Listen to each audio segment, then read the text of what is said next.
जय हिंद, नमस्कार दोस्तों। आपका स्वागत है मेरे और एक नए वीडियो में। दोस्तों, आज निफ्टी 53 पॉइंट माइनस बंद होकर 25,145 पे और बैंक निफ्टी 72 पॉइंट प्लस बंद होकर 51,473 पर बंद होने में कामयाब रही। दोस्तों, आज कोई डेटा या कुछ ओवरव्यू नहीं देखते, आज सीधा का सीधा टेक्निकल्स देखते हैं, कुछ स्टॉक्स का और निफ्टी और बैंक निफ्टी का। निफ्टी अभी 25,145 पे बंद है। आज कैश निफ्टी 25,160 के ऊपर अगर जाती है तो 25,100 के स्टॉप लॉस के साथ हम उसको बाय कर सकते हैं। उसका पहला टारगेट है 25,200, दूसरा टारगेट है 25,262 और 360 और तीसरा टारगेट है 25,482। अगर 25,100 के नीचे जाती है तो स्टॉप लॉस है, उसके नीचे अगर ट्रेड करना स्टार्ट करती है तो उसको 25,162 के स्टॉप लॉस से बेच सकते हैं। 25,040 पहला टारगेट है, 24,982 दूसरा टारगेट है और 24,874 तीसरा टारगेट है। बैंक निफ्टी देखे तो 51,423 पे 73 पे बंद है। 51,473 पे उसका क्लोजिंग है कैश का। 51,520 के अगर ऊपर जाती है तो 51,657 का पहला टारगेट है, 51,990 का दूसरा टारगेट और 52,270 का तीसरा टारगेट है। 51,400 का स्टॉप लॉस आप उसमें रख सकते हैं। अगर 51,350 के नीचे अगर जाती या खुलती है तो उसको 51,460 के स्टॉप लॉस से बेच सकते हैं। 51,246 पहला टारगेट, 51,100 दूसरा टारगेट और 50,941 तीसरा टारगेट है उसका। अब कुछ स्टॉक्स देखते हैं निफ्टी बैंक निफ्टी के अलावा। अभी मैंने 4 ही स्टॉक लिए हैं, बाद में कुछ और स्टॉक्स ऐड करेंगे उसमें। ये अपोलो हॉस्पिटल का चार्ट है। अपोलो हॉस्पिटल 6,934 पे क्लोज है उसका कैश का। 6,926 के ऊपर ही है अभी, तो ऊपर में उसका पहला टारगेट है 6,952, उसके ऊपर 6,980 और उसके ऊपर 7,030 का टारगेट है। स्टॉप लॉस आप लगा सकते हैं अगर इसके आसपास खुलता है तो 6,915 के नीचे में। 6,887 के नीचे अगर जाता है अपोलो हॉस्पिटल तो 6,860 का पहला टारगेट है, 6,833 का दूसरा और 6,783 का तीसरा टारगेट है। आप सेलिंग में स्टॉप लॉस लगा सकते हैं 6,918 का। दूसरा जो स्टॉक है मारुति है। मारुति का जो क्लोज है कैश का 12,298 पर है। ये अगर 12,348 पे जाती है तो 12,310 के स्टॉप लॉस से बाय कर सकते हो आप। 12,403 का पहला टारगेट, 12,441 का दूसरा टारगेट और 12,481 तक का तीसरा टारगेट है।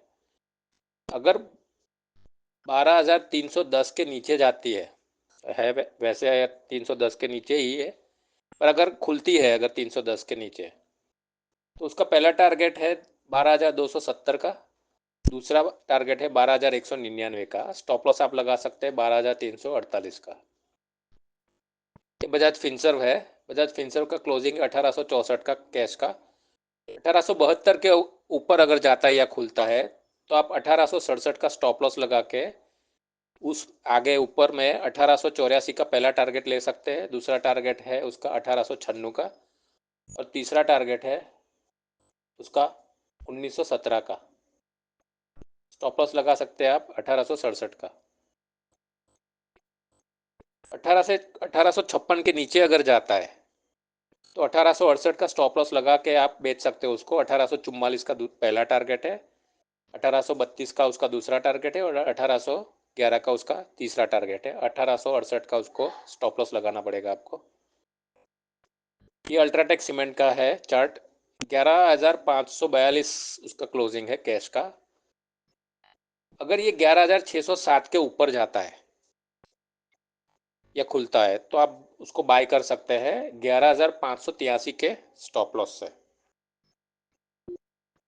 ऊपर का टारगेट है पहला 11,660, दूसरा टारगेट है 11,714 और तीसरा उसका टारगेट है 11,812 का। अगर 11,531 के नीचे अगर जाता है या खुलता है, नज़दीक है क्लोज के, तो पहला टारगेट है उसका 11,479 का, दूसरा टारगेट है 11,424 नीचे में और तीसरा टारगेट है 11,327 का। स्टॉप लॉस आप लगा सकते हो 11,593 का, 93 का। ठीक है। अभी अगर पूरा सेटअप देखें तो ये बात तय है कि निफ्टी और बैंक निफ्टी नए लो बनने के चांसेस बहुत कम है। कोई भी करेक्शन अगर आता है तो ये बाइंग अपॉर्चुनिटी साबित होगा trader as well as investors के लिए। कोई भी करेक्शन मार्केट को एक हायर लो की ओर ले जाएगा। अगर इस स्ट्रक्चर में कोई बदलाव आता है तो हम उसको देखेंगे। तो दोस्तों अकॉर्डिंगली अपनी ट्रेडिंग और इन्वेस्टमेंट स्ट्रेटेजी बना सकते हैं आप। दोस्तों निफ्टी और बैंक निफ्टी और स्टॉक्स के सभी टारगेट्स डायनेमिक है और ये मार्केट स्ट्रक्चर के साथ चेंज होते रहते हैं। फ्रेंड्स, मैं अभी थोड़े दिनों में डिस्क्रिप्शन में एक टेलीग्राम चैनल की लिंक अपडेट करने वाला हूं, जिसमें free intraday trading calls update करता रहूँगा, जो कि एक proven as well as establish trading strategy पे होगी। ये एक वेल टेस्टेड ट्रेडिंग स्ट्रेटेजी है।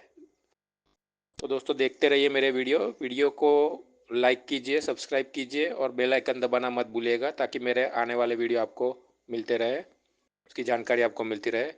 फिर एक बार बताना चाहता हूँ कि टेलीग्राम लिंक के लिए डिस्क्रिप्शन चेक करते रहिएगा। अभी ये टेस्टिंग मोड में है, जैसे ही थ्रू होगा लिंक अपडेट कर दूंगा चैनल डिस्क्रिप्शन में। हाँ, अगर इन बिटवीन मार्केट स्ट्रक्चर में कोई बदलाव आता है तो हम उसको हम अपने आने वाले वीडियो में एनालाइज करेंगे।